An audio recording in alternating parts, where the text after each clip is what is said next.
The woman stumbled into Hangtown, California on a scorching July afternoon in 1878, her black veil trailing behind her like a shadow of grief, and every soul who glimpsed her wondered what tragedy she was hiding beneath that dark silk. Fletcher Kane had been shoeing horses outside the livery stable when he first saw her. Dust kicked up around her worn boots as she made her way down Main Street, clutching a small carpet bag to her chest. The veil covered her entire face, hanging from a simple black hat pinned to what he could tell was dark hair gathered in a loose knot. She wore a plain gray dress that had seen better days, the hem stained with the dirt of long travel. "Don't stare, son," old Pete muttered from beside him. "Ain't polite." But Fletcher could not help himself. Something about the way she carried herself, proud despite obvious exhaustion, drew his attention. She walked with purpose toward the boarding house at the end of the street, her gloved hands gripping the bag tighter when a group of miners stumbled out of the saloon, their eyes following her progress. Fletcher set down his hammer and wiped his hands on his leather apron. He was 26 years old, built strong from years of ranch work and smithing, with dark blonde hair that always seemed too long and green eyes that his mother used to say were too serious for such a young man. That had been before the fever took her 5 years back, leaving him and his father to run their small horse ranch on the outskirts of town. "Where you going?" Old Pete called after him, but Fletcher was already crossing the street. The woman had reached the boarding house steps when one of the miners, a brutish fellow named Cutter that Fletcher had never liked, blocked her path. "Now what's a lady doing hiding her face like that?" Cutter slurred, reaching toward her veil. "Let's have a look at you." "Please," her voice came soft but firm from beneath the veil, "let me pass. I just want to see what you are hiding under there." Cutter's companions laughed, emboldened by whiskey and the afternoon heat. Fletcher arrived just as Cutter's fingers brushed the edge of her veil. "That is enough." His voice carried the weight of warning. "The lady asked you to let her pass." Cutter turned, his face flushed red. "This ain't your business, Kane. It is now." Fletcher positioned himself between the woman and the miners. "Mrs. Henderson is expecting a new boarder. I reckon this lady has had a long journey and could use some rest rather than harassment." For a moment, the tension hung thick in the air. Cutter outweighed Fletcher by 30 pounds, but Fletcher had a reputation for being quick with his fists when necessary and fair when given the choice. More importantly, Sheriff Dawson had just appeared on the boarding house porch, his hand resting casually on his gun belt. "Problem here, gentlemen?" Dawson asked, though his tone suggested he already knew the answer. Cutter spat in the dust and shouldered past Fletcher, his friends following. "No problem at all." The woman's shoulders relaxed slightly, though she still clutched her bag. "Thank you," she said, her voice barely above a whisper. She turned toward the steps. "Miss." Fletcher found himself speaking before he could think better of it. "If you need anything while you are staying in town, my father and I run the Kane Ranch just north of here. We also do smithing work at the livery. If you need anything repaired or help of any kind, you just ask for Fletcher Kane." She paused on the second step, turning back toward him. He could not see her face, but he felt the weight of her gaze through the dark veil. "That is very kind, Mr. Kane, but I doubt I will be troubling anyone for long." Before he could respond, she disappeared through the boarding house door, leaving him standing in the street with the sheriff. "Curious thing," Dawson said, lighting a thin cigar. "Woman traveling alone, hiding her face, makes folks wonder." "Makes folks gossip," Fletcher corrected. "Everyone deserves privacy if they want it. You are a good man, Fletcher. Your daddy raised you right." Dawson clapped him on the shoulder. "But be careful. Woman like that, hiding something, could be running from trouble, and trouble has a way of following." Fletcher returned to the livery, but his mind stayed on the veiled woman. Throughout the rest of the afternoon, as he finished shoeing horses and helped repair a broken wagon axle, he found himself glancing toward the boarding house, wondering about her story. That evening, he learned her name was Josephine James, and she had paid Mrs. Henderson for 2 weeks in advance with coins from a small purse. Mrs. Henderson, who ran the boarding house with her daughter Clara, told Fletcher's father at the general store that the woman had asked only for a quiet room and to be left alone for her meals sent up. Said she was in mourning, Mrs. Henderson reported to anyone who would listen. Would not say for who or what brought her to Hangtown, just that she needed somewhere quiet to stay for a spell. The story spread through town like wildfire through dry grass. By the next morning, everyone had a theory. Some said she was a widow running from her dead husband's debts. Others whispered she might be disfigured, hiding scars from a fire or accident. A few suggested she was simply a grieving woman who wanted privacy, but those voices were drowned out by more salacious speculation. Fletcher tried to put her out of his mind. He had work to do, horses to train, and a ranch to help run. His father, Frank Kane, needed him focused, especially with the summer breaking season in full swing. They had 10 young horses to gentle and train before autumn, when buyers would come through looking for good stock. But 3 days later, Fletcher saw her again. He had ridden into town to pick up supplies and deliver a repaired bridle to the sheriff's office. As he tied his horse outside the general store, he noticed Josephine standing at the window display, looking at fabrics through the glass. She still wore her veil, though today she had changed into a dark blue dress that fit her better than the travel-worn gray one. He watched as she entered the store, and after a moment of hesitation, he followed. Inside, the store was quiet except for Mr. Patterson, the owner, who was stacking canned goods on a shelf. Josephine stood at the fabric counter, her gloved fingers gently touching a bolt of simple cotton cloth. "Can I help you, miss?" Patterson called over, his tone professional but cool. The gossip had clearly reached him, and he seemed uncertain how to treat a mysterious veiled woman. "I was wondering about the price of this fabric," she said softly, "and if you might have any thread to match." Patterson quoted a price that Fletcher knew was higher than usual. The man was testing her, seeing if she would argue or if she truly had money to spend. Josephine's hand dropped from the fabric. "I see. Thank you." She turned toward the door, and Fletcher could read the disappointment in the set of her shoulders. "That price seems steep, Patterson," Fletcher said, stepping forward. "I seem to recall that same fabric being 30 cents less just last week." Patterson's face reddened. "Prices fluctuate, Kane. Not that much." Fletcher met the man's gaze steadily. "Not in less than a week." There was a moment of uncomfortable silence before Patterson sighed. "You are right. My apologies, miss. The actual price is what Mr. Kane said." He quoted the correct amount, adding, "and the thread would be 10 cents. Josephine hesitated, then reached into her purse and counted out the coins carefully. Fletcher noticed her hands trembled slightly, and he realized she was spending money she probably could not afford to spend. But she held her head high as she made the purchase, and Patterson cut her 3 yards of the fabric with the matching thread. "Thank you," she said quietly, gathering her package. Fletcher held the door for her as she left. Outside, the afternoon sun blazed hot, and he noticed her sway slightly on her feet. "Miss James," he said, using her name for the first time, "there is a bench in the shade here. Maybe you should sit for a moment." "I am fine, Mr. Kane." But even as she said it, she swayed again.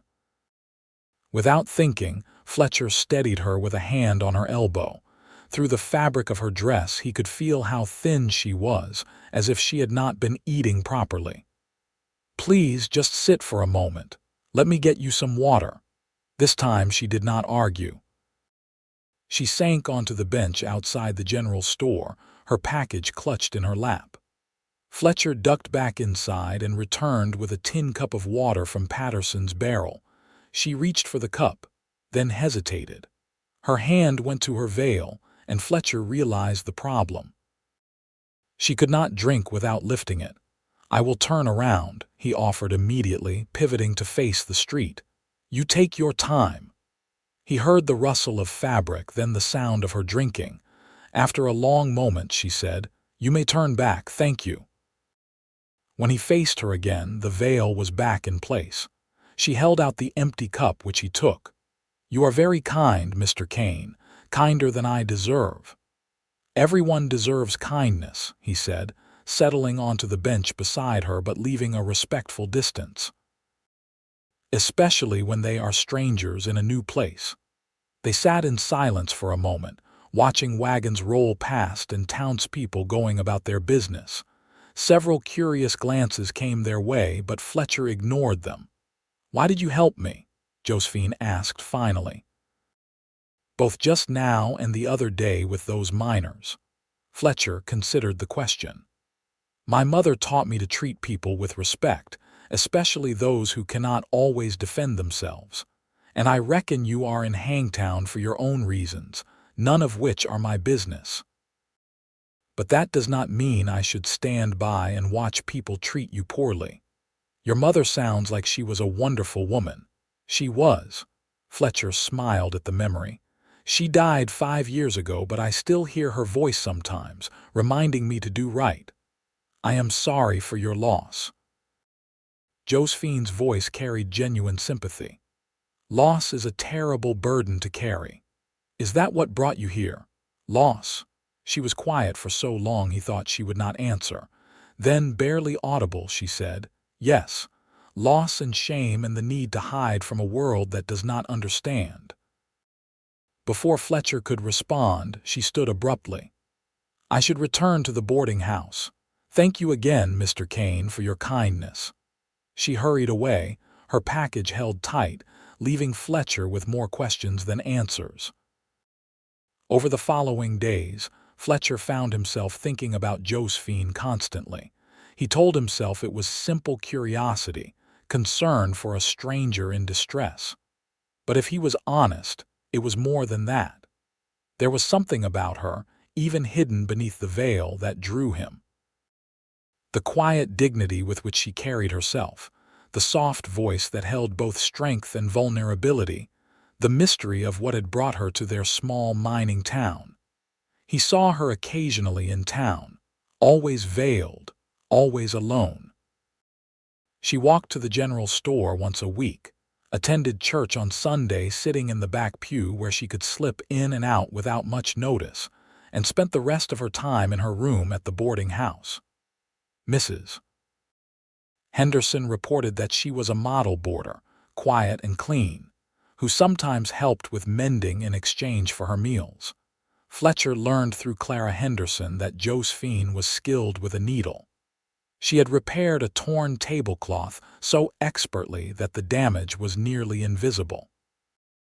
She had also let out one of Clara's dresses with such precision that it looked better than when it was new. "She does beautiful work," Clara told Fletcher when he stopped by with a delivery of fresh eggs from the ranch.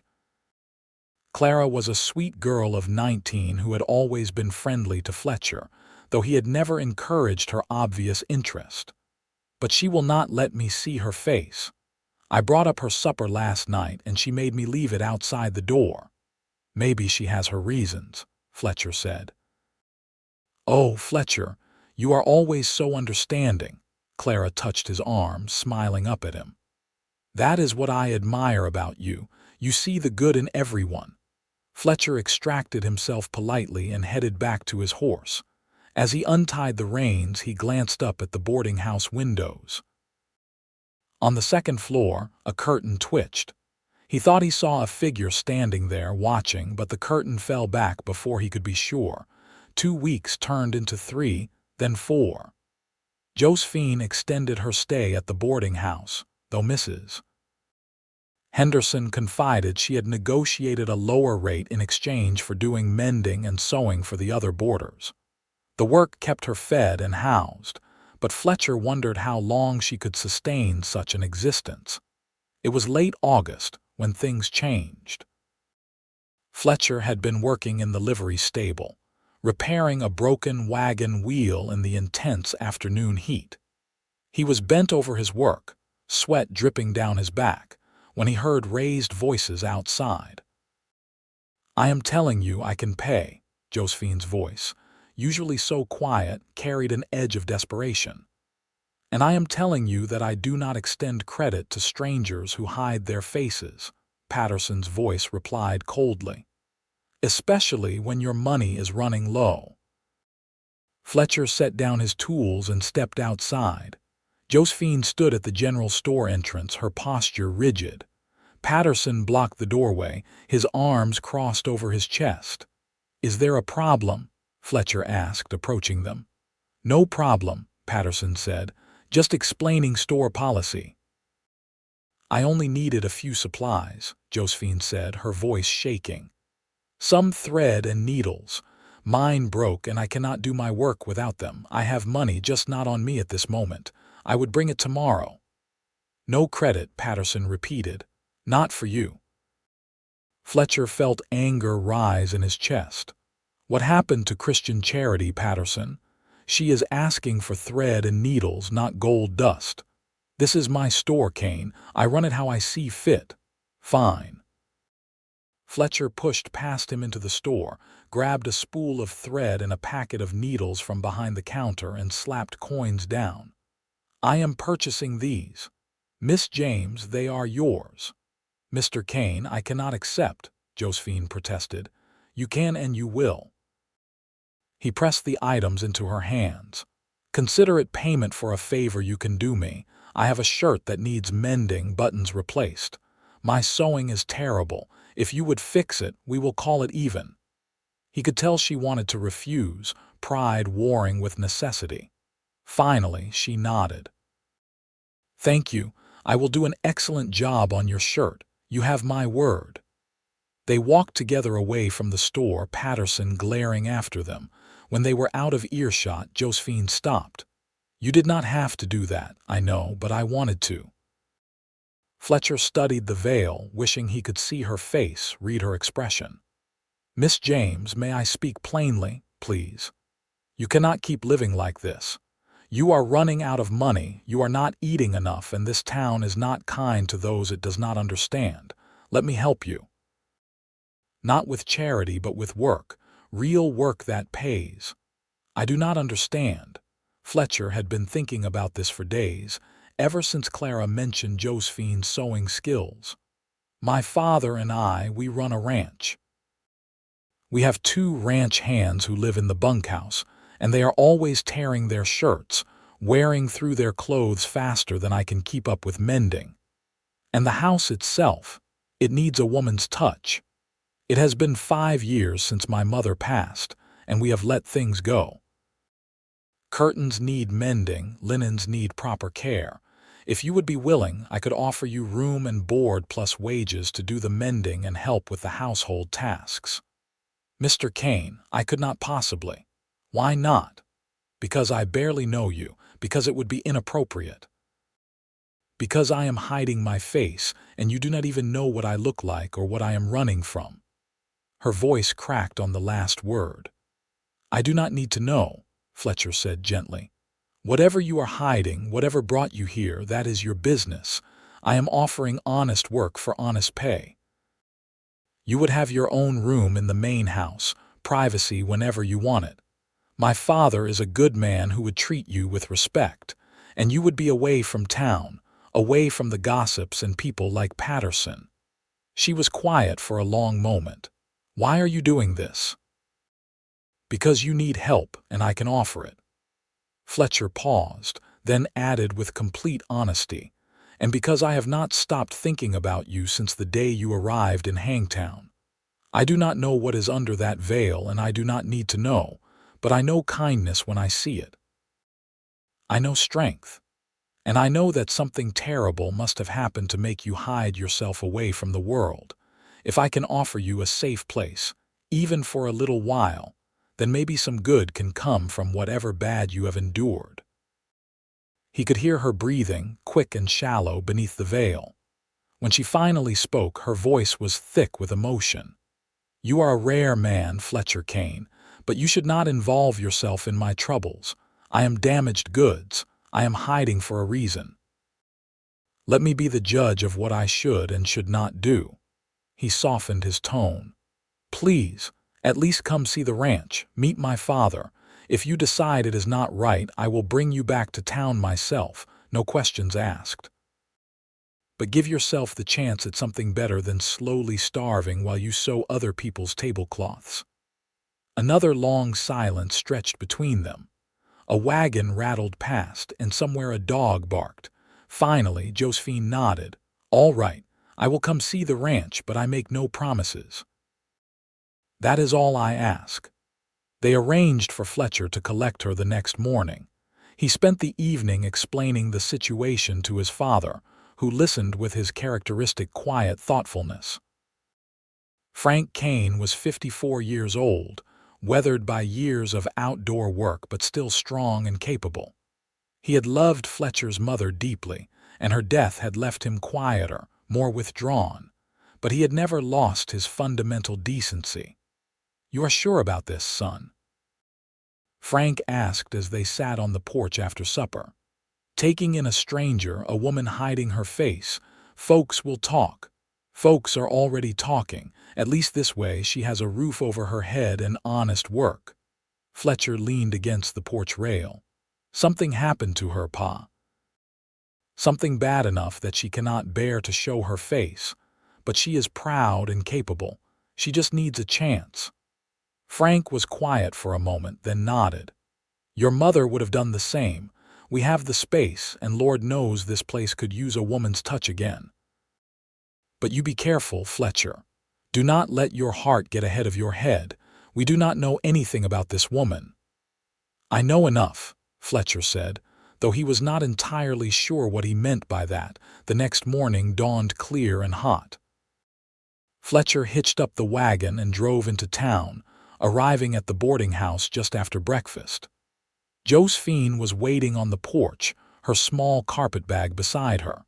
She wore the gray traveling dress again, clean but faded, and her ever-present veil. Mrs. Henderson stood in the doorway, watching with obvious disapproval. "I hope you know what you are doing, Mr. Kane." "Yes, madam, I do." Fletcher helped Josephine into the wagon, then loaded her bag. As they pulled away, he noticed Clara watching from an upstairs window, her expression sad. The ride to the ranch took 30 minutes, following a well-worn road that wound through rolling hills dotted with oak trees. Fletcher pointed out landmarks along the way, keeping up a steady commentary to fill the silence. Josephine sat quietly beside him, her gloved hands folded in her lap. "That is the creek where we water the horses," he said, pointing to a ribbon of silver cutting through the landscape. "It runs year-round, fed by springs up in the hills, and over there, those are our grazing pastures. We keep about 50 horses at any given time, breeding and training them for sale." "It is beautiful," Josephine said softly, "so open and free." "It is home," Fletcher agreed. "Has been my whole life. I was born in the house my grandfather built. My father expanded it when he married my mother, adding rooms for the family they hoped to have. But I am an only child. The fever that took my mother also took my baby sister. She was only 2 years old. I am so sorry." Josephine turned toward him, and though he could not see her face, he felt the genuine sympathy in her voice. To lose them both at once must have been devastating. It was, still is, some days. Fletcher guided the wagon around a curve. "But life continues. That is what my mother would have wanted. For us to keep living, keep finding joy where we can." They crested a hill, and the ranch spread out below them. The main house was a sturdy two-story structure with a wide porch wrapped around three sides. A barn stood to the left, freshly painted red, and beyond it were corrals and pastures where horses grazed in the morning sun. A smaller bunkhouse sat near the barn, smoke rising from its chimney where the ranch hands were likely cooking breakfast. "It is wonderful," Josephine breathed. "Like something from a painting." "It is home," Fletcher repeated, pleased by her reaction. "Come on, let me introduce you to my father." Frank Kane was waiting on the porch, his hat in his hands. As Fletcher helped Josephine down from the wagon, his father stepped forward. "Miss James, welcome to the Kane Ranch. My son tells me you are a skilled seamstress and might be willing to help us out around here." "Mr. Kane, thank you for having me." Josephine's voice was soft but clear. "Your son has been very kind, but I want to be honest with you both. I am not going to remove my veil. I cannot. If that is a problem, I understand, but I will not negotiate on that point." Frank studied her for a moment, then nodded. "That is your business, Miss James. What matters to me is whether you can do the work and whether you will be honest and reliable. Can you promise me those things?" "Yes, sir, I can." "Then the veil does not matter to me." Frank gestured toward the house. "Let me show you around." The interior of the house was clean but clearly lacked a woman's attention. The furniture was well made but sparse, the windows bare of curtains. In the kitchen, dishes were stacked neatly but without any sense of organization or care. Upstairs, Frank showed Josephine to a small bedroom at the end of the hall. "This was my wife's sewing room," he said. "It has a good window for light and a comfortable chair. There is a bed, too, since she sometimes stayed up late working on projects. It can be your room if you want it. You would have complete privacy. Fletcher's room is at the other end of the hall and mine is downstairs." Josephine walked to the window, looking out over the ranch. "It is perfect," she said quietly. "More than I deserve." "We all deserve a safe place," Frank said. "Now let me show you what needs doing and you can decide if the work suits you." Over the next hour they walked through the house and barn, Frank pointing out torn shirts, ripped trousers, a tablecloth with a cigarette burn, curtains that needed hemming. The list grew longer and Fletcher worried it might overwhelm her. But Josephine listened carefully, occasionally asking questions about preferences or making suggestions. "I can do all of this," she said when they finished the tour. "But it will take time. Some of these repairs are substantial." "Take all the time you need," Frank said. "You will have room and board plus $20 a month. Meals with us or in your room if you prefer privacy. Sundays off to do as you please. Does that sound fair?" "More than fair." Josephine's voice trembled slightly. "Thank you, Mr. Kane, both of you. I will work hard, I promise." "I do not doubt it." Frank smiled, the expression warming his weathered face. "Now it is nearly lunchtime. Let me see what I can scrape together in the kitchen." "Please let me," Josephine offered. "If you show me where things are, I can prepare something. Consider it part of my duties." Frank looked at Fletcher, who shrugged. "All right, Miss James. Let me show you the pantry." Fletcher helped bring Josephine's bag up to her room, then left her to settle in. He spent the afternoon working with a young mare in the training corral, but his attention kept drifting to the house. Through the kitchen window, he could see Josephine moving about, her veil still in place as she prepared lunch. When Frank rang the bell, Fletcher washed up at the pump and headed inside. The kitchen table was set with 3 places, and the smell of fresh bread and stew filled the air. "I hope this is all right," Josephine said, standing by the stove. "I found vegetables in the pantry and some preserved beef. The bread was rising, so I finished it."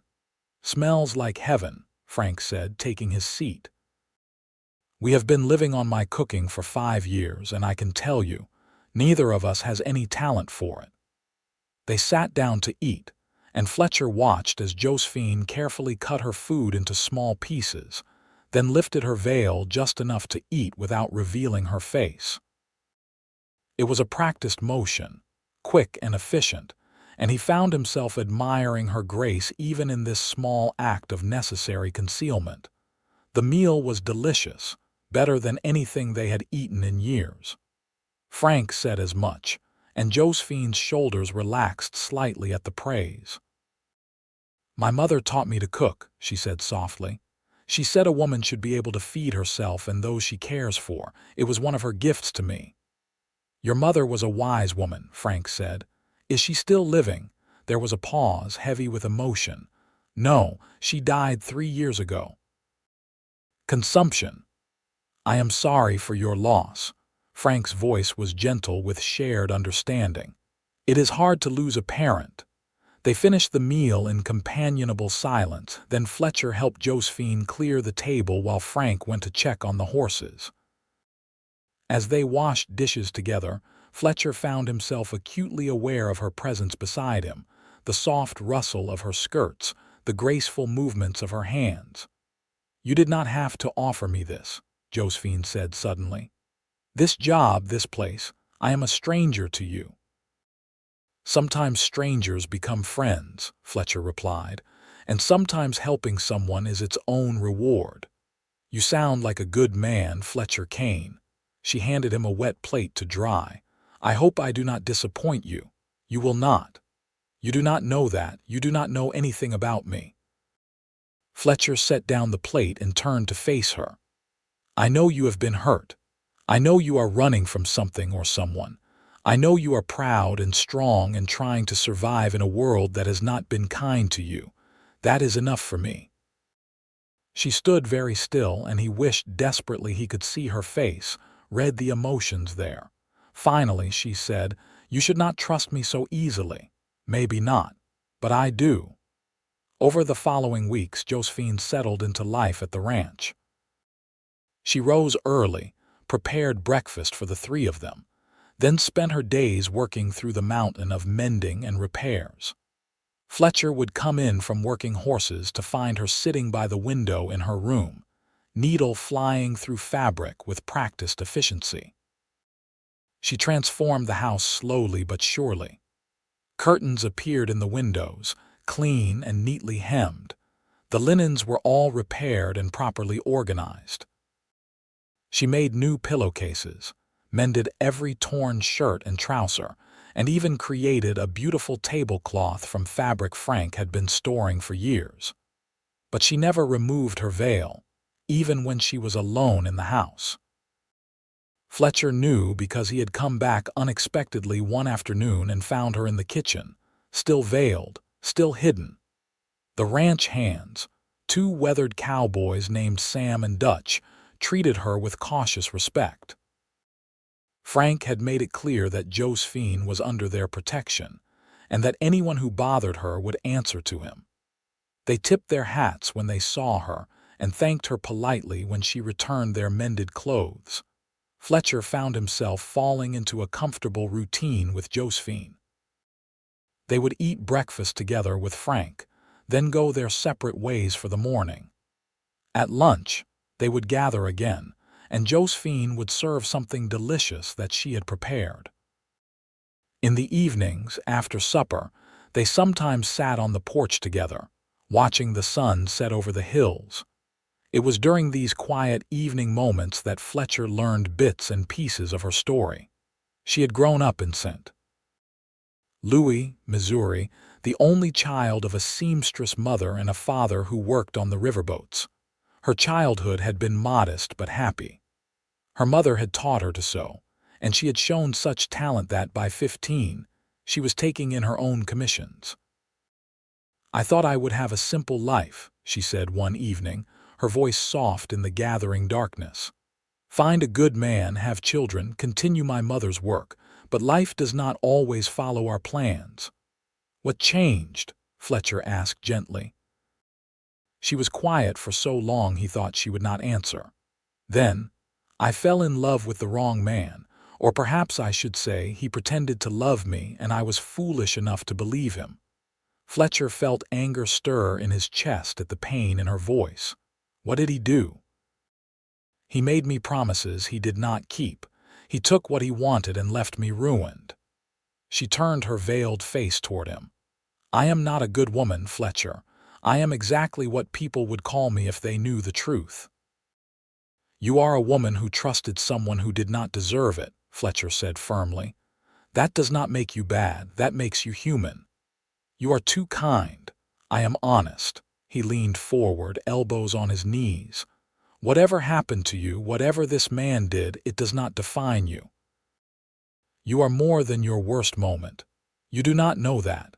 Yes, I do. Fletcher turned to look at her directly, wishing he could see her eyes. I have watched you work. I have seen how carefully you mend every tear, how much pride you take in even the smallest task. I have heard you laugh with my father at the supper table. I have seen you gentle with the horses when you think no one is watching. That is who you are, Josephine, not whatever shame someone else put on you. She stood abruptly. I should go to bed. It is getting late. Josephine, wait. Fletcher stood too. I did not mean to upset you. You did not. She paused at the door. You are a good man, Fletcher Kane. Too good for the likes of me. Please do not waste your kindness on someone who cannot give you anything in return. Before he could respond, she disappeared into the house, leaving him alone with the crickets and the darkening sky. The next morning, she was quieter than usual at breakfast.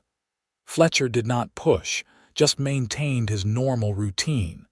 But he noticed Frank watching them both with thoughtful concern.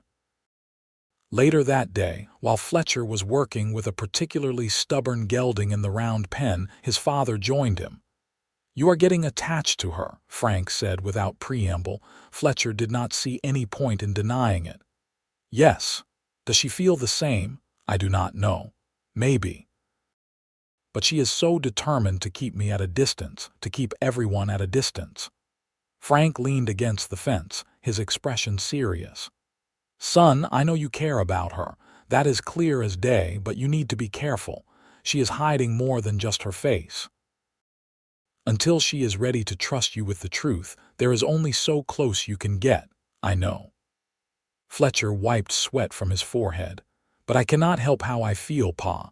When I am around her, it is like something inside me wakes up, something that has been sleeping since Ma died. I feel alive again. I understand that. I do. Frank's voice was gentle. But love cannot be one-sided, Fletcher. She has to be willing to meet you halfway, and more than that, she has to be willing to stop hiding. I do not care what is under the veil. Maybe you should. Frank held up a hand before Fletcher could protest. Not because appearance matters, but because what she is hiding represents something bigger. Until she is ready to face the world without that veil, until she is ready to trust someone completely, she cannot truly be in a relationship. You will always be on the outside, looking in. Fletcher knew his father was right, but the knowledge did not make it any easier. He could not stop himself from caring about Josephine, from wanting to know her better, from hoping that someday she would trust him enough to share her secrets. September arrived, bringing cooler temperatures and the promise of autumn. The horses were responding well to training, and Frank had already had inquiries from buyers in San Francisco. The ranch was prospering, and much of that was due to the stability Josephine had brought to their household. She had expanded her duties beyond mending. The house was cleaner than it had been in years, with fresh flowers on the table and curtains that actually matched. She had taken over all the cooking, producing meals that were both delicious and economical. She had even started tending a small kitchen garden, coaxing late summer vegetables from the soil. But she remained veiled, remaining distant, though Fletcher thought he sometimes caught glimpses of longing in the way she watched him work with the horses or the softness in her voice when they spoke. It was mid-September when everything changed. Fletcher had ridden into Hangtown to collect a package from the stage depot. As he walked down Main Street, he noticed a stranger asking questions outside the saloon. The man was tall and well-dressed, with dark hair and a calculating look in his eyes. Something about him immediately set Fletcher on edge. "Excuse me," the stranger said as Fletcher passed. "I am looking for a woman. She might have come through here in July, traveling alone, probably wearing a veil." Fletcher's blood ran cold, but he kept his face neutral. "Why are you looking for her?" "That is my business." The stranger's smile did not reach his eyes. "But there is a reward for information leading to her whereabouts. $25 to anyone who can tell me where to find Josephine James." Fletcher felt his hands clench into fists. "What do you want with her?" "Like I said, that is my business. Have you seen her or not?" "Cannot say that I have." Fletcher forced himself to relax. "Lots of people come through Hangtown. I do not pay attention to all of them." The stranger studied him with sharp eyes. "You sure about that? You look like the helpful type." "I am helpful when it comes to honest folk, but I do not much care for strangers who show up looking for women and offering rewards. Sounds like trouble to me." "Sounds like you are protecting her." The stranger stepped closer. "If you know where she is, you should tell me, for her own good." "Is that a threat?" "Just friendly advice." The stranger tipped his hat. "My name is Robert Jenkins. I will be staying at the hotel for a few days, asking around. If you change your mind, you can find me there." Fletcher watched him walk away, his mind racing. As soon as the stranger was out of sight, he mounted his horse and rode hard for the ranch. He found Josephine in the kitchen, preparing vegetables for supper. She looked up when he burst through the door, clearly startled by his abrupt entrance. "Fletcher, what is wrong?" "There is a man in town looking for you. Says his name is Robert Jenkins. He is offering a reward for information about your whereabouts." The knife clattered from Josephine's hands. She swayed, and Fletcher rushed to steady her, helping her into a chair. "He found me," she whispered. "I should have known he would not give up." "Who is he?" Fletcher knelt beside her chair. "Josephine, please. I cannot help you if you will not tell me the truth." She was silent for a long moment, her veiled head bowed. When she finally spoke, her voice was raw with pain. "He is the man who ruined me. Robert Jenkins. He is rich, powerful, from a wealthy St. Louis family. We met at a society party where I was fitting dresses for the ladies. He was charming, attentive. He courted me for months, made me believe he truly cared. What happened? He promised to marry me, said his family would accept me despite my lower station because he loved me so much." She laughed bitterly.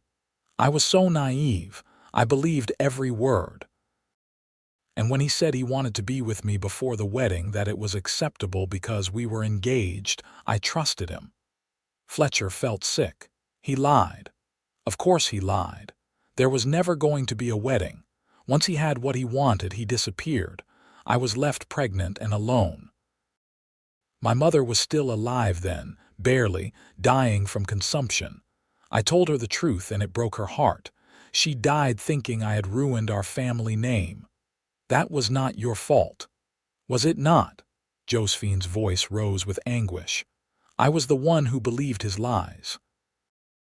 I was the one who gave myself to him outside of marriage, and when the baby came, I was the one who could not protect her. Fletcher felt his heart clench. You had a daughter, Mary. She lived for 3 days. Josephine's voice broke completely. 3 days of perfect, beautiful life. She was too early, too small. I held her while she died, Fletcher. I held my baby girl while she took her last breath, and there was nothing I could do. Fletcher moved without thinking, pulling Josephine into his arms. She resisted for a moment, then collapsed against him, her body shaking with sobs. He held her while she wept, feeling the dampness of her tears soaking through his shirt, even through the veil. I am so sorry, he murmured, his own eyes burning. I am so sorry. When her tears finally subsided, she pulled back slightly. though Fletcher kept his hands on her shoulders. After Mary died, I could not stay in St. Louis. Everyone knew what had happened. They called me terrible names, said I deserved what I got for being a loose woman. Robert spread rumors that I had trapped him, that I was a scheming social climber who had gotten pregnant to force his hand.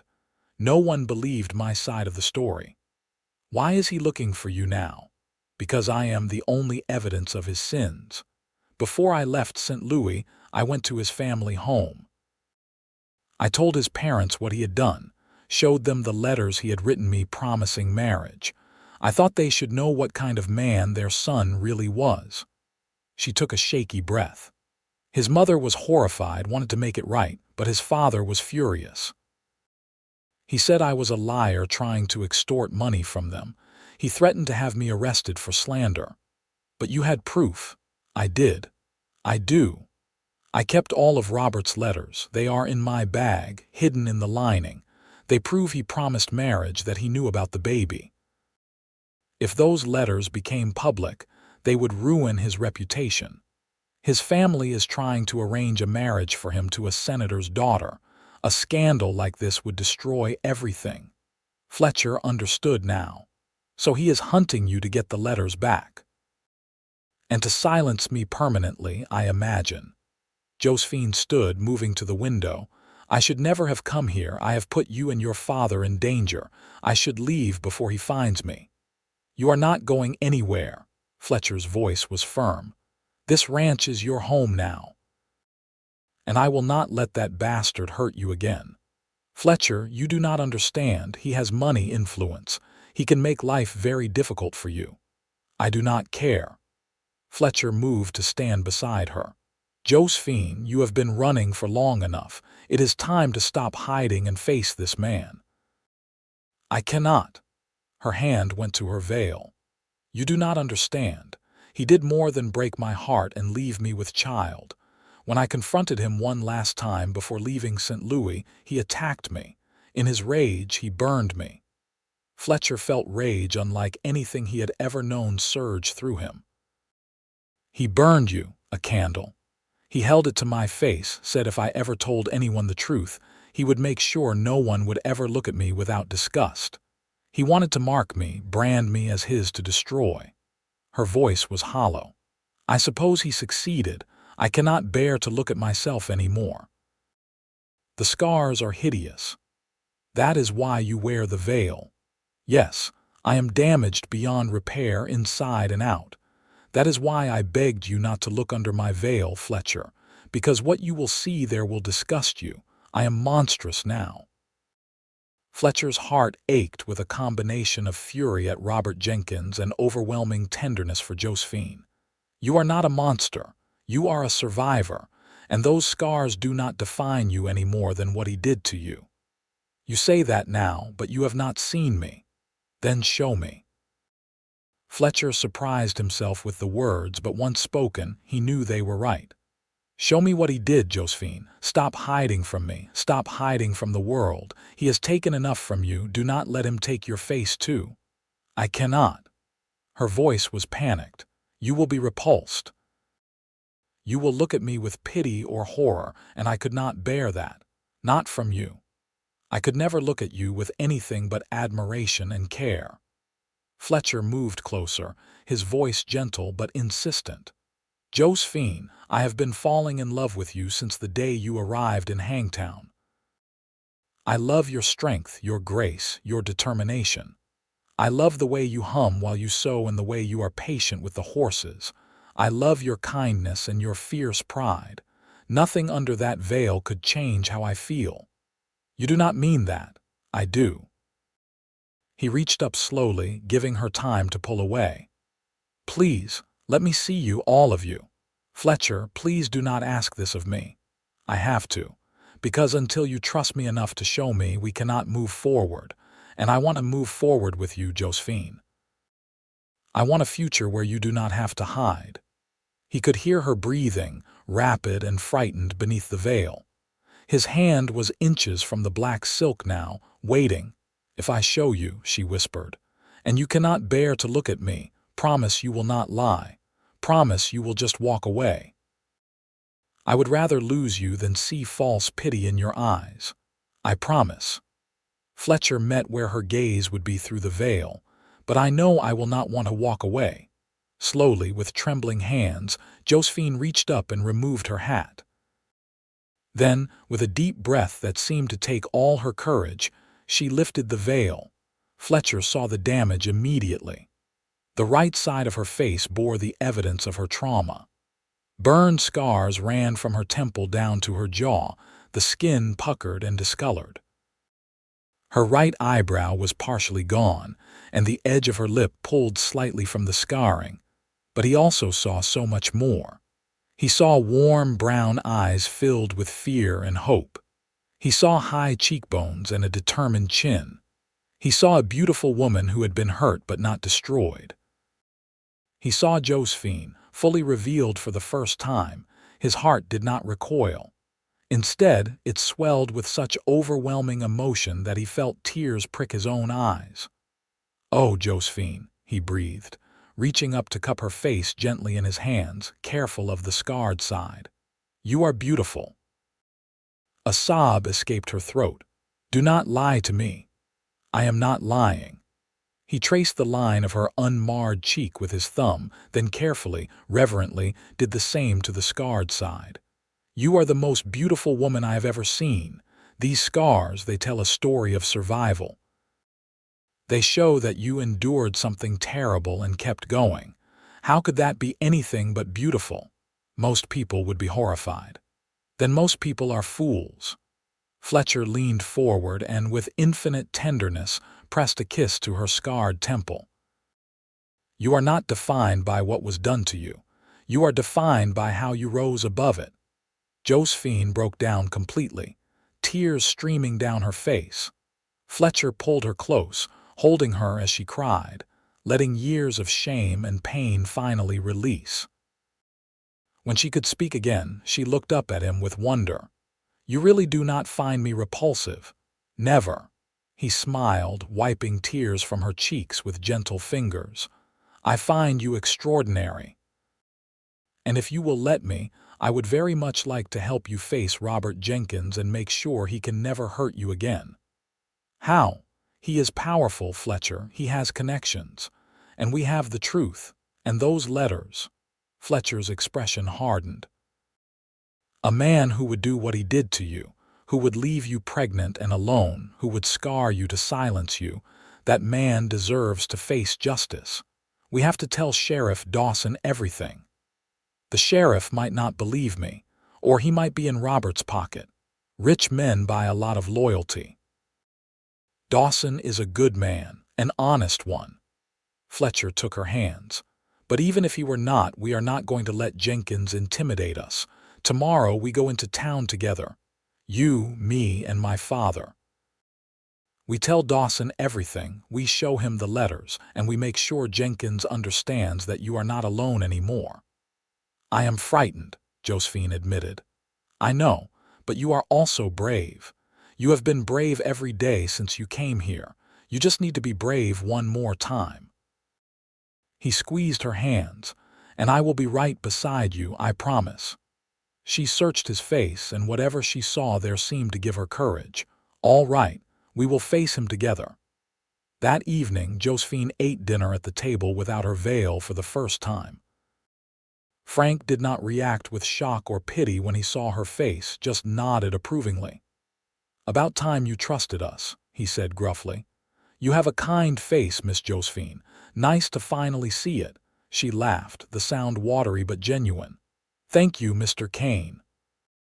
They filled Frank in on the situation, and his expression grew increasingly angry as he heard the full story.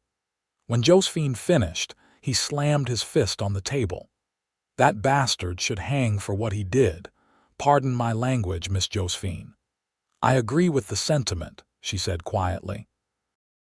"We go to town tomorrow," Frank declared. "All three of us. And if this Jenkins fellow tries anything, he will find out that Kane men protect their own." Fletcher caught the phrase "their own" and felt warmth spread through his chest. His father had just claimed Josephine as family. Looking at her face, flushed with emotion and hope despite the scars, Fletcher knew he wanted nothing more than to make that claim official. But first, they had to deal with Robert Jenkins. The next morning dawned cloudy and cool. Josephine dressed carefully in her best dress, a dark green one she had altered to fit properly. She pulled her hair back neatly and with visible effort left her veil on the dresser. "I am ready," she said when Fletcher and Frank met her downstairs. They rode into town in the wagon, Fletcher driving while Josephine sat between him and Frank. He could feel her trembling slightly, and he wanted to take her hand to comfort her, but he kept his hands on the reins, letting his steady presence be enough. When they arrived in Hangtown, heads turned.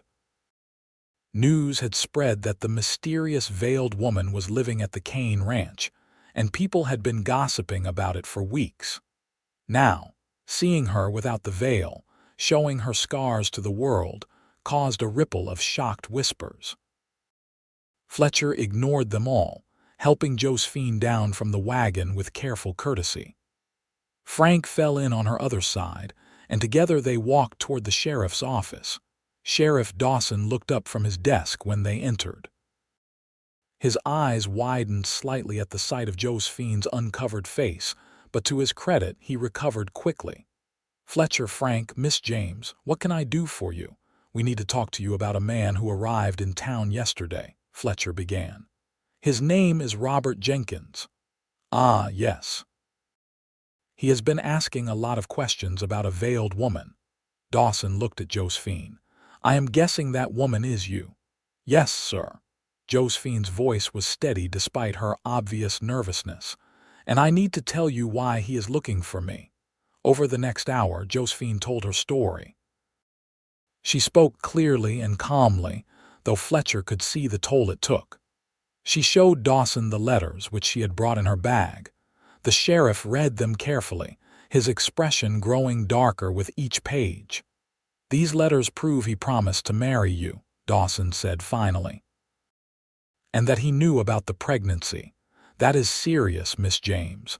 Breach of promise suits can be filed for less than this." "But will anyone believe me?" Josephine asked. "He is wealthy. He has already spread rumors that I am a social climber and a liar. And with my face like this, people will think I am some kind of unfortunate woman he took pity on. People can think what they want. The law is the law." Dawson stood, strapping on his gun belt. "Where is Jenkins now?" "At the hotel, last I heard," Fletcher said. "Then let us go have a conversation with Mr. Jenkins." Dawson's voice was hard. "And gentlemen, I am going to need you to stay here with Miss James. I do not want any accusations of intimidation." "Sheriff," Josephine said quickly, "please be careful. He is dangerous when he is cornered." "I appreciate the warning, madam, but I have dealt with dangerous men before." Dawson left, and the three of them waited in tense silence. Fletcher moved closer to Josephine, taking her hand. She gripped it tightly, drawing strength from the contact. 20 minutes later, the door opened. Dawson entered first, followed by Robert Jenkins. Fletcher recognized him immediately as the man from yesterday. Jenkins's eyes swept the room, landing on Josephine. His expression twisted with disgust. "So this is where you have been hiding, you stupid girl," he spat. "Living in squalor with these provincial fools." Fletcher surged to his feet, but Frank's hand on his shoulder held him back. Dawson positioned himself between Jenkins and the Kanes. "Mr. Jenkins, Miss James has made some serious allegations against you. I have read the letters you wrote her. Would you like to explain them?" Jenkins barely glanced at the letters on Dawson's desk. "Those could be forgeries. This woman is clearly deranged. Look at her face. She is probably bitter about her own misfortune and trying to blame me for it." "I did not do this to myself," Josephine said, her voice shaking but determined. "You held a candle to my face when I tried to tell your parents the truth about what you did to me. Lies." Jenkins's voice was smooth, practiced. "Sheriff, I came to Hangtown looking for my former housemaid, who stole from my family before running away. She disappeared months ago with some valuable family heirlooms. I traced her here through various reports of a veiled woman. I had no idea she would make up such outrageous claims about me. Housemaid? Josephine's face flushed with anger. I was never your housemaid. I was a seamstress who you courted, who you promised to marry. A seamstress I hired to make a dress for my mother, nothing more. You apparently developed some kind of obsession with me based on a few polite conversations. Jenkins turned to Dawson with an expression of practiced concern. Sheriff, this woman is clearly disturbed. The scars on her face have obviously affected her mind. I am willing to drop charges of theft if you will just help me retrieve my property and send her on her way. Fletcher could not stay silent any longer. That is a lie, and you know it. Josephine has been living at our ranch for months. She has never mentioned any theft.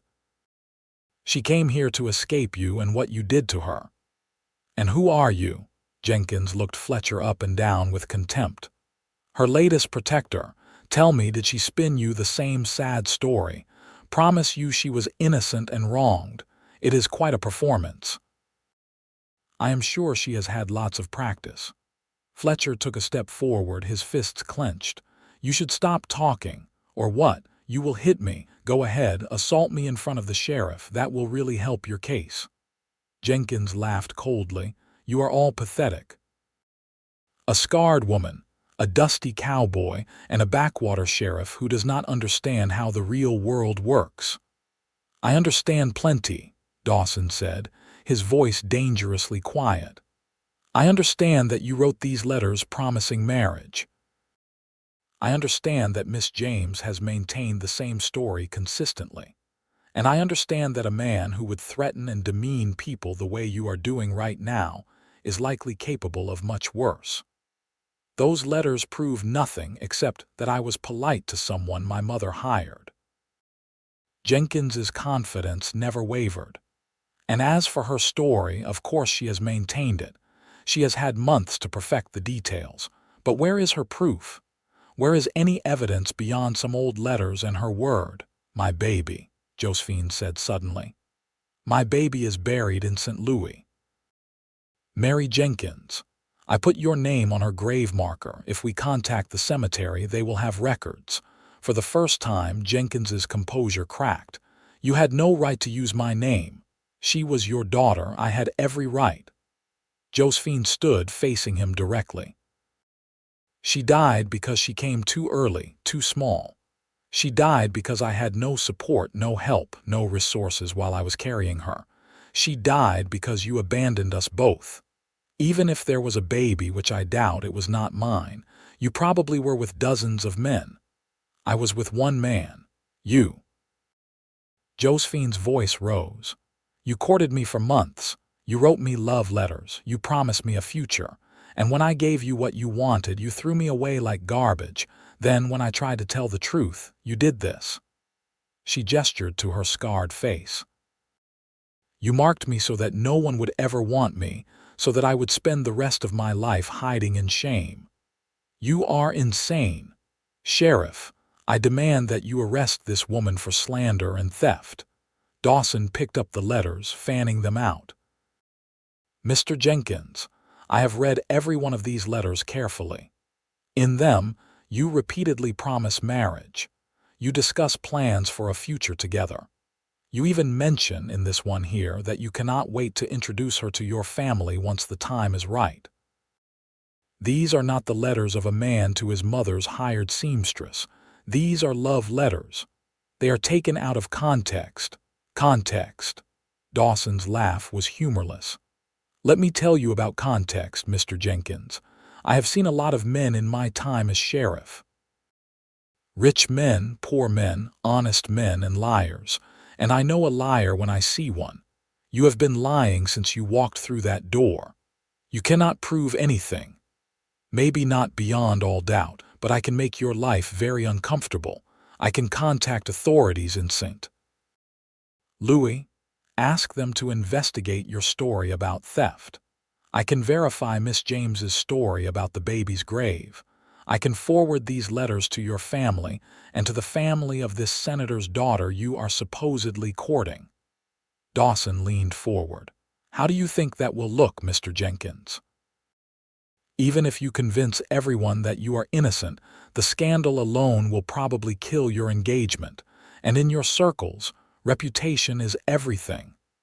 Fletcher watched with satisfaction as Jenkins's face went white. "You would not dare. Try me." Dawson's voice was hard as iron. "Or here is another option. You leave Hangtown today. You return to St. Louis and never contact Miss James again. You let her live her life in peace, and she will not pursue any legal action against you. You go your way, she goes hers, and we all move on. And the letters stay with me. Insurance, in case you decide to cause trouble in the future." Jenkins looked at Josephine, and Fletcher saw pure hatred in his eyes. "You think you have won. You are still a ruined woman with a scarred face. No decent man will ever want you." "She has me," Fletcher said quietly, moving to stand beside Josephine. "And I want her exactly as she is. Scars, past and all. So actually, Jenkins, she has won. She has a home, people who care about her, and a future. What do you have? Money and lies. I know which I would rather have." Jenkins turned his hatred on Fletcher. "You are a fool, maybe, but I am a fool who knows a good woman when he sees one. Can you say the same?" For a moment, Fletcher thought Jenkins might lunge at him, but Dawson stepped between them, his hand on his gun. "Time for you to leave, Mr. Jenkins. The afternoon stage leaves in 2 hours. I suggest you be on it." Jenkins looked at each of them in turn, his expression venomous. Then, without another word, he turned and stalked out of the office. The door slammed behind him. In the silence that followed, Josephine swayed. Fletcher caught her, helping her into a chair. She looked up at him with tears streaming down her face, but for the first time since he had known her, they were tears of relief. "It is over," she whispered. "It is really over." "Yes," Fletcher said, kneeling beside her chair. "It is over. He cannot hurt you any more." Dawson cleared his throat. "Miss James, I am going to keep these letters locked in my safe. If Jenkins ever comes back or causes you any trouble, we have evidence of his character. But I think he will stay away. Men like him cannot afford scandals. Thank you, Sheriff." "Thank you so much." Josephine wiped her eyes. "No thanks needed, I just did my job." Dawson smiled slightly. "Though I have to say it was particularly satisfying to watch a rich bully squirm." Frank stood, offering Josephine his hand. "Come on, Miss Josephine, let us go home." The word home made Josephine smile through her tears. Together, the three of them left the sheriff's office and headed back to the wagon. As they walked through town, Fletcher noticed people staring at Josephine's uncovered face. But instead of hiding or lowering her head, she met their gazes directly, her chin raised. She was done hiding, done being ashamed, and Fletcher had never been more proud of anyone in his life. The ride back to the ranch was quiet but peaceful. Josephine sat between Fletcher and Frank, and this time, Fletcher did take her hand. She laced her fingers through his and held on tight, as if anchoring herself to the reality that she was finally free. When they arrived home, Frank announced he was going to check on the horses and give them some time alone. As his footsteps faded toward the barn, Fletcher turned to Josephine. "How are you feeling?" "Like I can breathe for the first time in months. Maybe years." She looked at him, her brown eyes clear and unguarded. "Fletcher, what you did in there, standing beside me, claiming me as yours in front of him and everyone, you did not have to do that." "Yes, I did, because it is the truth." Fletcher took both her hands, facing her fully. "Josephine, I meant what I said. I want you. Not despite your scars or your past, but including all of it. You are the strongest, most courageous woman I have ever known, and I have been falling in love with you since the moment you walked into Hangtown. I do not deserve you." You deserve everything good in this world, and if you will let me, I want to spend the rest of my life proving that to you." Fletcher took a deep breath, knowing he was about to risk everything. "Marry me, Josephine, not because you need protection or a home, but because I love you. Because I want to wake up next to you every morning and fall asleep beside you every night. Because I want to build a life with you here on this ranch. Say yes, please." Josephine's eyes filled with tears again, but she was smiling. "You are absolutely certain?" "Because once you marry me, there is no going back. People will always know about my past. Some will always judge you for choosing me. Let them judge. I do not care what anyone thinks except you." Fletcher cupped her scarred cheek gently. "I love you, Josephine James. Every scar, every secret, every piece of your beautiful heart. Will you marry me?" She threw her arms around his neck, nearly knocking him over. "Yes, yes, Fletcher Kane, I will marry you. I love you so much." Fletcher caught her, spinning her around as laughter bubbled up from both of them. When he set her down, he kissed her for the first time, gentle and sweet, pouring all his love into that moment. She kissed him back with equal fervor, her hands tangling in his hair, and it was everything Fletcher had hoped it would be. When they finally broke apart, both breathless, Josephine was glowing. "I never thought I would be this happy again. I thought that part of my life was over." "It is just beginning," Fletcher promised, "and it is going to be wonderful." They told Frank that evening over dinner. His face split into the widest smile Fletcher had seen since before his mother died. "About time," he said gruffly. "I was wondering when you were going to get around to asking her. I approve completely. Josephine, welcome to the family, officially this time." "Thank you, Frank." Josephine had started calling him by his first name at his insistence. "That means more to me than you know. Well, your mother is not here to plan a wedding, so I reckon I will have to do my best." Frank rubbed his hands together. "We should have it soon, before the weather turns." "What do you say to next month?" "Next month?" Josephine looked surprised. "Is that not too soon?" "Why wait?" Fletcher asked, taking her hand across the table. "Unless you want a big, elaborate wedding. If you do, we can take more time." "No," Josephine shook her head. "I do not need anything elaborate. I just need you and your father and maybe a few friends. Something simple and genuine." "Then next month it is," Frank declared. "I will talk to Pastor Williams tomorrow." The next few weeks passed in a blur of preparation and joy. Josephine made her own wedding dress, a simple but beautiful creation in ivory silk. Clara Henderson, who had gotten over her disappointment about Fletcher and proven to be a kind person at heart, helped with the planning. The whole town learned about the upcoming wedding, and reactions were mixed. Some people congratulated Fletcher and welcomed Josephine. Others whispered that he was making a mistake, marrying a scarred woman with a ruined reputation. But Fletcher did not care. He had the support of the people who mattered, and he had Josephine. Sheriff Dawson reported that Robert Jenkins had indeed left on the afternoon stage, and according to his sources, had returned to St. Louis with his tail between his legs. The senator's daughter had already broken off their potential engagement after hearing whispers of scandal. Jenkins's reputation was damaged, and he would not be bothering Josephine again. The wedding took place on a perfect October afternoon in 1878. They held it at the small church in Hangtown, with Pastor Williams officiating. Frank gave Josephine away, walking her down the aisle with visible pride. Sam and Dutch, the ranch hands, attended along with Sheriff Dawson, the Hendersons, and several other townspeople who had come to care for Josephine. Fletcher stood at the altar, his heart pounding as he watched Josephine approach. She wore her hair down, flowing over her shoulders, and she did not cover her face. She wanted Fletcher to see all of her as she made her vows, and he loved her even more for that courage. When she reached him, He took her hands, and they faced each other as Pastor Williams began the ceremony. Dearly beloved, we are gathered here today to witness the union of Fletcher Kane and Josephine James in holy matrimony.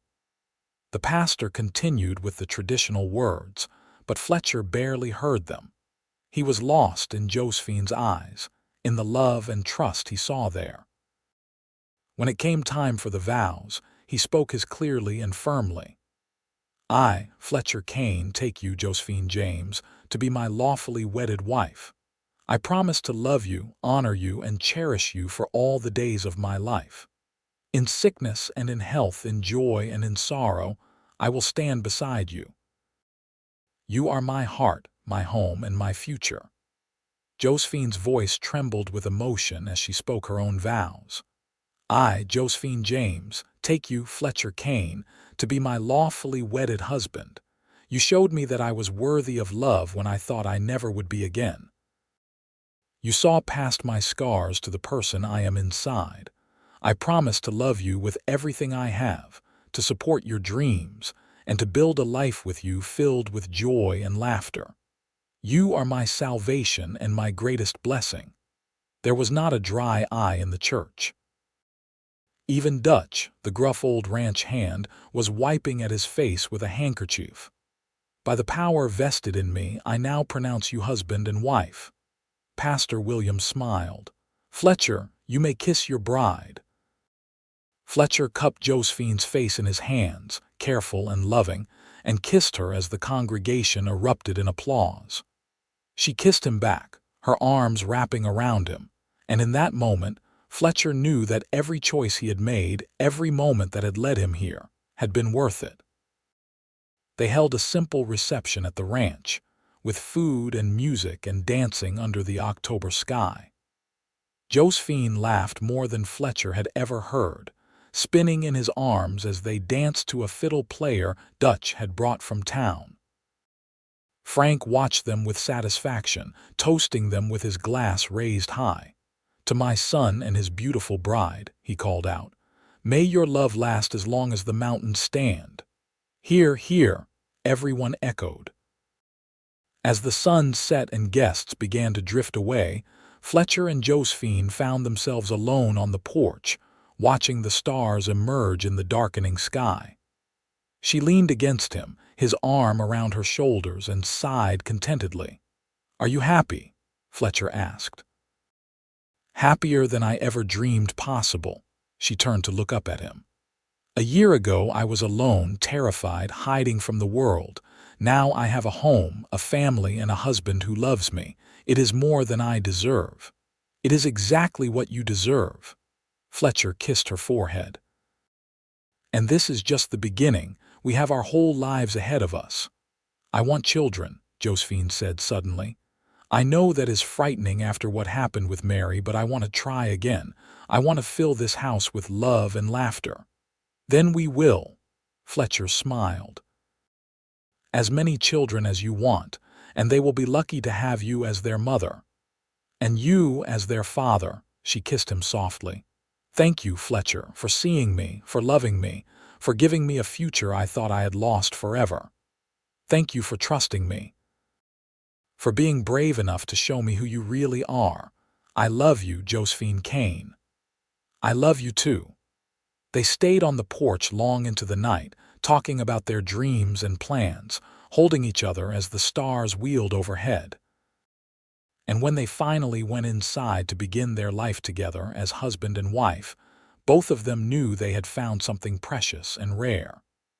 They had found true love, forged through adversity and strengthened by trust. The years that followed were good ones. Josephine thrived at the ranch, her natural warmth and capability making her beloved by everyone who knew her. She continued her sewing work, but now for pleasure rather than survival, creating beautiful quilts and clothing for their growing family. Their first child, a son they named Frank after Fletcher's father, was born in the summer of 1879. The pregnancy was difficult for Josephine, filled with anxiety about losing another child. But Fletcher was beside her every step of the way, and when little Frank was born healthy and squalling, Josephine wept with relief and joy. "He is perfect," she whispered, holding her son for the first time. "Fletcher, look at him. He is absolutely perfect." Fletcher, cradling his wife and newborn son, felt his own tears fall. Just like his mother. They had 2 more children over the next 5 years. A daughter named Grace in 1881, who had her mother's dark hair and gentle spirit. And another son, Samuel, in 1883, who was all mischief and energy from the moment he could crawl. Frank Sr. adored his grandchildren, spoiling them terribly and teaching them everything he knew about horses. He lived to see them all born, passing peacefully in his sleep in 1885 at the age of 61. His death was grieved deeply, but he had died happy, surrounded by the family he loved. Josephine never hid her scars. She wore them openly, teaching her children that scars were not shameful but evidence of survival. Grace, curious at age 4, once traced her mother's scars with tiny fingers. "Does it hurt, Mama?" she asked. "Not anymore, sweetheart," Josephine replied. "These scars are from a long time ago, before I met your father. They remind me that I am strong and that bad things do not last forever. You are very pretty, Mama, the prettiest Mama ever." Josephine hugged her daughter close, thinking of how far she had come from that terrified woman who had arrived in Hangtown hiding behind a veil. The ranch prospered under Fletcher's management. He expanded their breeding program, earning a reputation throughout California for producing fine horses. Josephine managed the household and finances with skill, proving herself to be an invaluable partner in every way. They never heard from Robert Jenkins again. Josephine learned through a letter from an old friend in St. Louis that he had never married, his reputation too damaged by the whispered scandal. He had become bitter and reclusive, his family's fortune dwindling. Josephine felt no satisfaction in his downfall, only gratitude that he was part of her past rather than her present. On their 10th wedding anniversary in 1888, Fletcher took Josephine on a picnic to the hills overlooking their ranch. The children were with a neighbor for the afternoon, giving them rare time alone. "You remember the day we met?" Fletcher asked, pouring wine into tin cups. "How could I forget? You saved me from those miners, and I thought you were the kindest man I had ever seen." Josephine smiled at the memory. "I also thought you were foolish for helping someone like me. Best foolish decision I ever made." Fletcher raised his cup. "To 10 years of marriage and to 50 more. To us," Josephine echoed, clinking her cup against his. "And to the day I stopped hiding." "Do you ever regret it, showing me your face, trusting me?" "Never." Josephine set down her cup and took his hands. "That was the day my life truly began. Everything before that was just survival. But with you, I learned to live again. You gave me back my courage, Fletcher. You made me believe I was worthy of love. You always were. I just helped you see it." Fletcher pulled her close. "I love you, Josephine Kane, more today than yesterday and less than tomorrow." "That is very poetic for a cowboy," she teased, kissing him. "I learned from the best." He kissed her back, and they stayed on that hillside until sunset, wrapped in each other's arms, watching the light fade over the land they both loved. Their children grew strong and happy. Frank Jr. inherited his father's gift with horses, showing an intuitive understanding of the animals from an early age. Grace proved to be a talented artist, filling the house with drawings and paintings. Samuel was the adventurous one, always exploring and getting into harmless trouble. In 1890, Josephine discovered she was pregnant again at 34. The pregnancy was a surprise, but a welcome one. Their 4th child, a daughter they named Mary after the baby Josephine had lost, was born in early 1891. She was healthy and strong, and Josephine held her close, healing an old wound in her heart. "Hello, sweet Mary," she whispered to her newborn daughter. "Your big sister would have loved you. I hope you know you are named for someone very special." Fletcher, watching his wife with their new daughter, was struck by how much she had changed from the veiled woman who had hidden in the boarding house. She was confident now, content, loved and loving. The scars were still there, but they no longer defined her.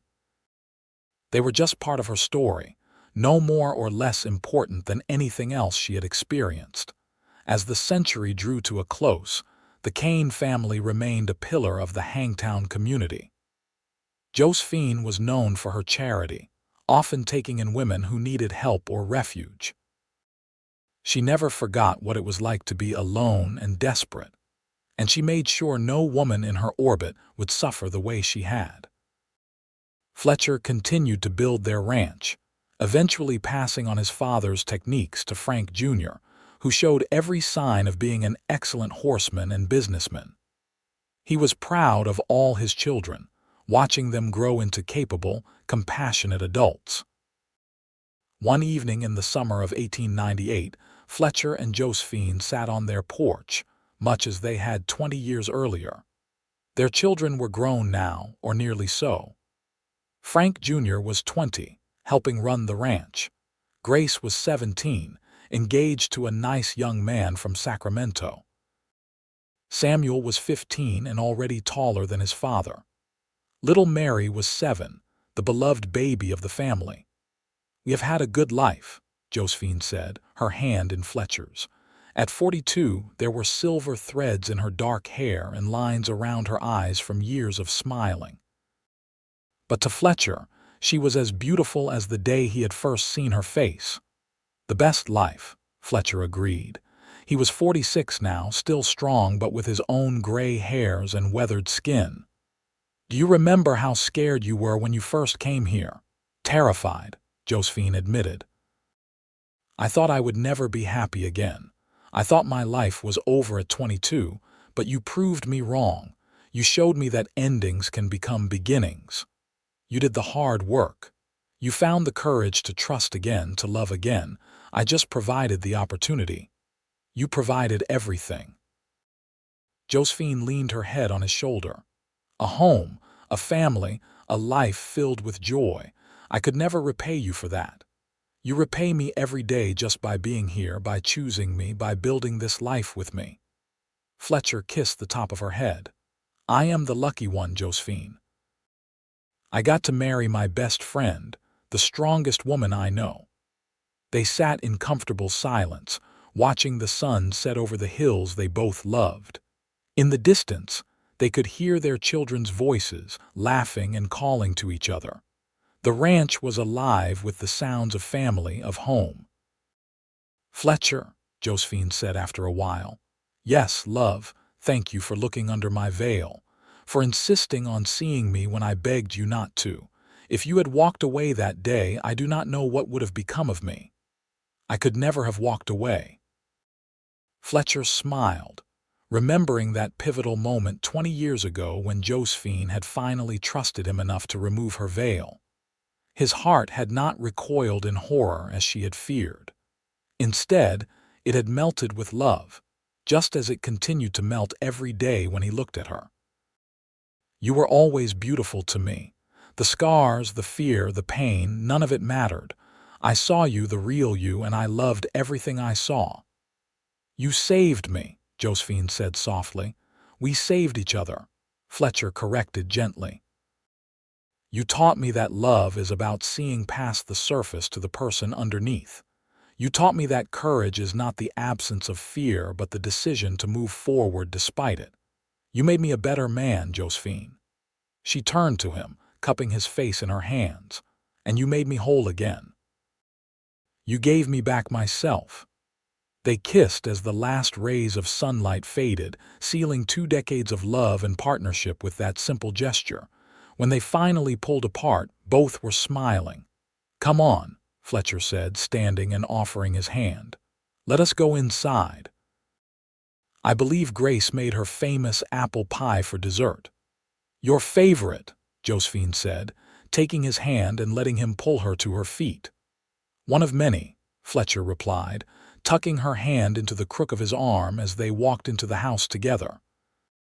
Inside, their family was gathered around the big kitchen table, the one Josephine had mended and polished until it shone.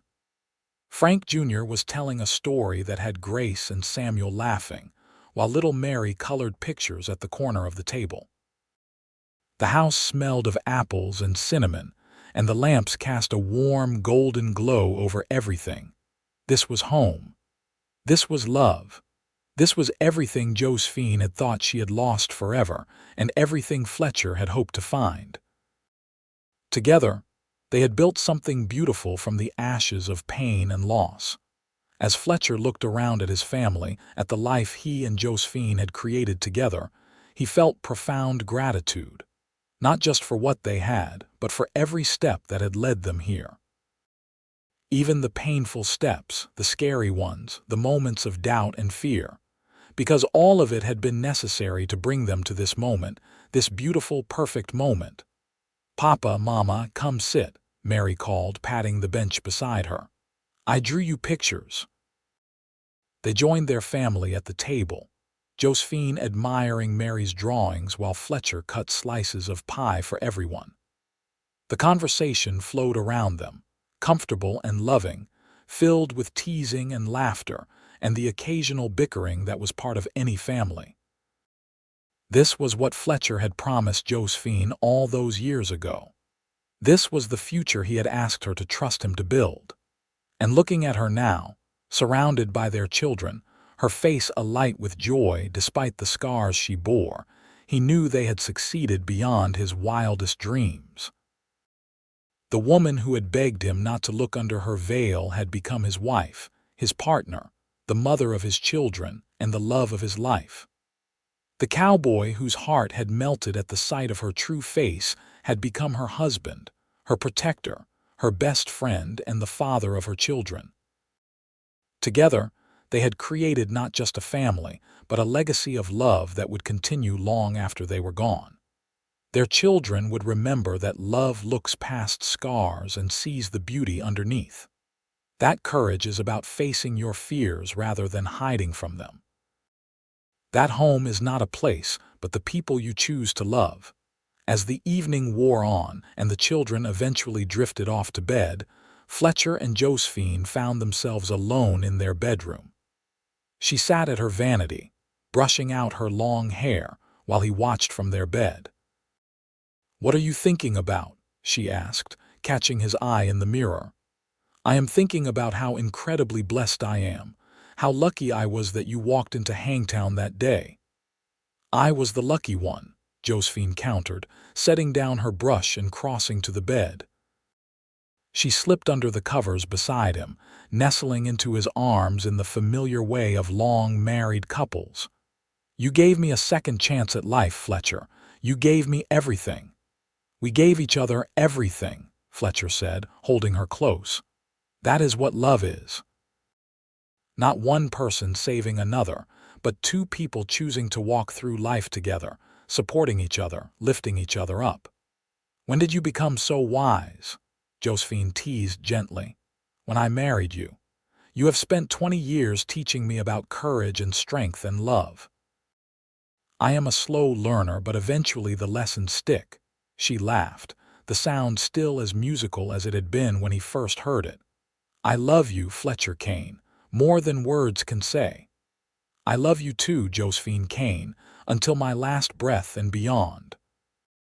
They fell asleep in each other's arms as they had for 20 years, as they would for decades more. Outside, the California moon rose over the ranch, bathing everything in silver light. The horses nickered softly in their stables, and somewhere in the distance, a coyote called to its mate. The house was full of dreams.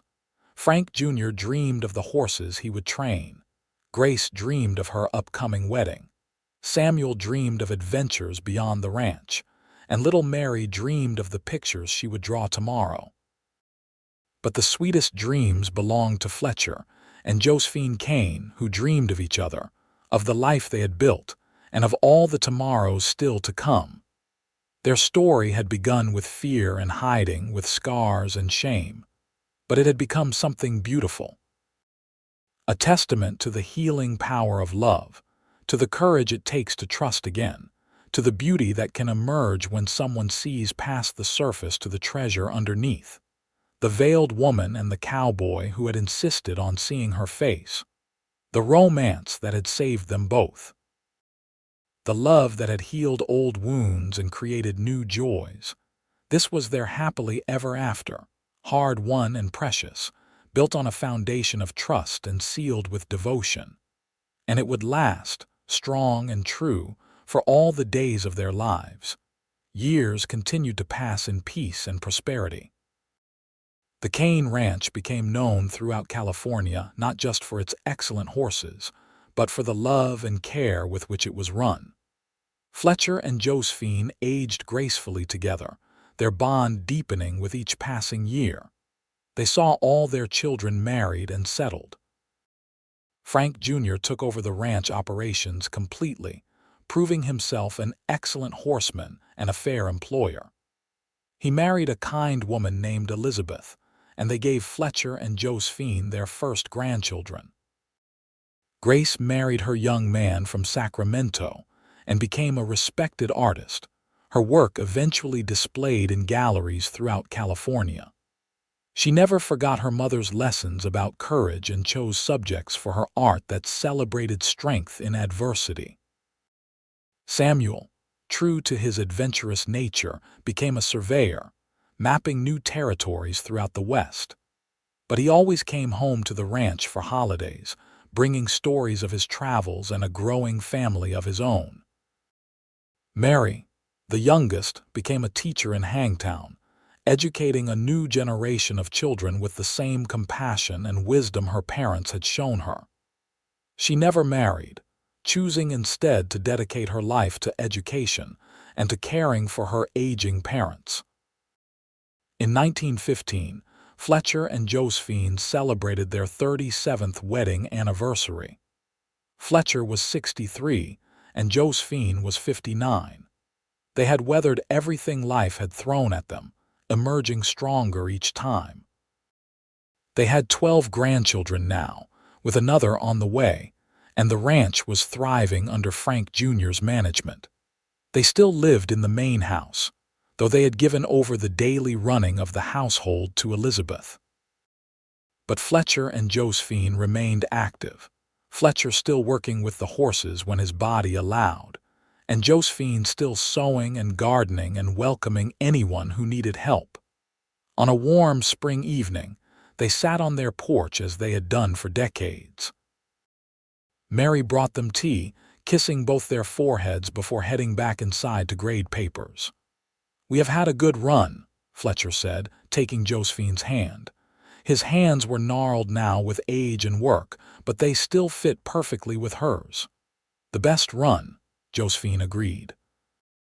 Her hair was completely silver now, and her face bore the lines of a life well lived.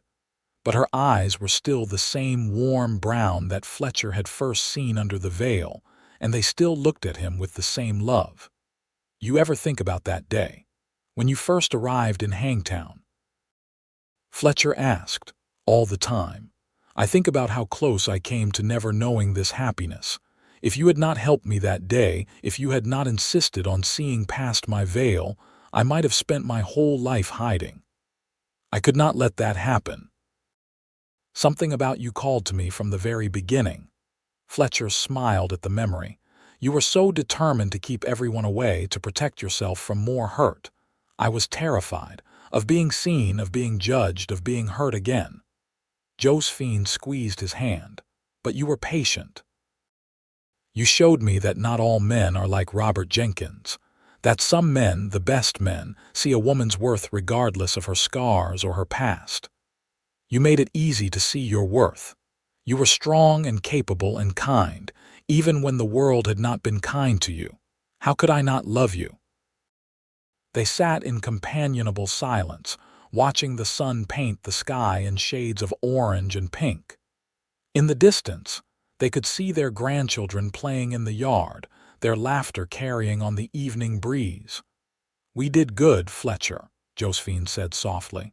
"Look at what we built. A family, a legacy, a life filled with love. When I was 22 and hiding behind that veil, I never could have imagined this." "We did very good," Fletcher agreed. "And it all started because I was stubborn enough to look under your veil when you begged me not to." Josephine laughed, the sound as rich and warm as ever. "Best stubbornness I ever encountered.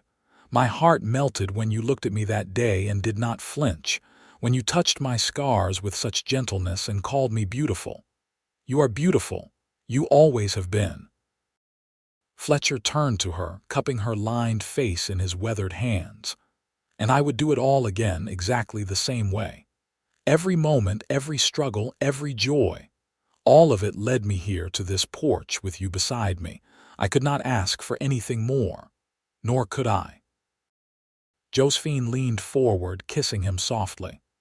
"Thank you, Fletcher Kane, for seeing me, for loving me, for giving me a life beyond my wildest dreams. Thank you for trusting me, for being brave enough to remove that veil and let me see your heart." Fletcher kissed her back, pouring decades of love into that simple gesture.